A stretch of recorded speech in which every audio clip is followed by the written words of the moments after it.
Hello everyone, a couple new cars on the channel this week. First up is this Ford GT. This is the concept car, not the production vehicle, which I do have by Auto Art. This is by Beanstalk, a no longer with us company that pretty much had the Ford license in the early 00s. So they did the F-150, which I reviewed not too long ago. Some of the James Bond vehicles like the Jaguar and the Astons, because again, that was all under the Ford umbrella at the time.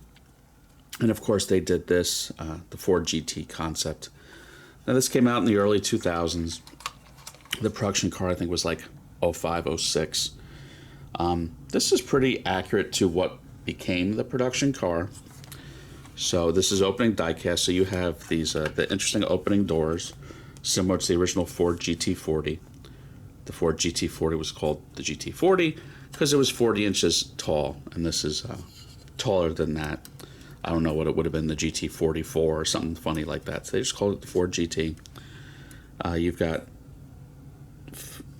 softish rubber for seatbelts.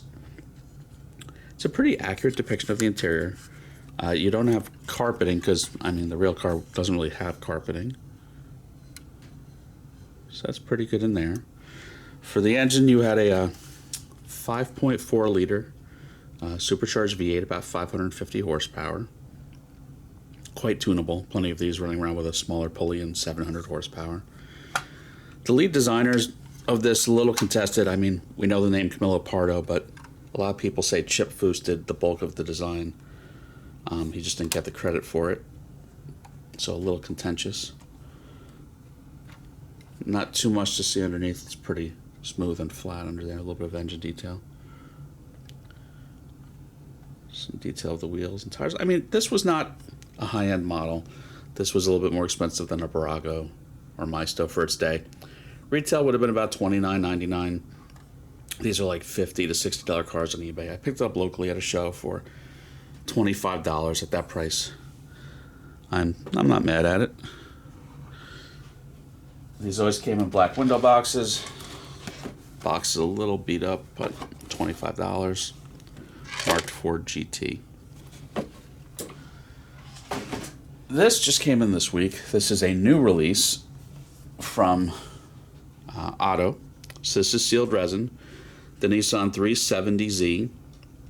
And the 370Z was in production for a long time. Like long time. Like 15 years. Just finally replaced by the new Z in like 22, but it was in production for like about 15 years. So yeah, this is showing a left-hand drive car. The only 370Z that I know of that I do have is a Nismo right-hand drive by GT Spirit.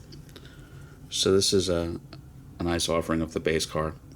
This would have had the VQ 3.7 liter naturally aspirated V6, 332 horsepower. Good wheels and brakes. Paint color's good. It's a nice charcoal metallic gray. I like the interior color. Really can't see too much with those windows. But it's like a saddle, orangey saddle leather. No real flaws to speak of. A little bit of dust to blow off though. I mean, it's literally fresh from the package as of yesterday. But yeah, it's a little lighter than I would expect from autos. I think they're getting hit on shipping costs. So they're probably hollowing out more of the resin so they're not as heavy as they used to be, but that's just a conspiracy theory. Car number 1180 of 2000. So again, a higher production run than we used to get of 1000. A little bit of decent detail for resin underneath. But yeah, these are just landing now. I would have liked to see that be an open grill, but that is very much closed. They're literally just landing now. Retail is going to be, $129-ish plus shipping. I paid, I think, $97 shipped directly from Otto because bought two. My friend got the other one. The newer packaging, which does have the picture of the car. But yeah, nothing too exciting to see on the package. But yeah, so that's it for this week. Check a couple links below, my main collection review and the big reveal of the Diecast the Dream Car, a little game of what British car did I actually buy in real life last week. So check that one out. Everyone have a good one. Please like and subscribe.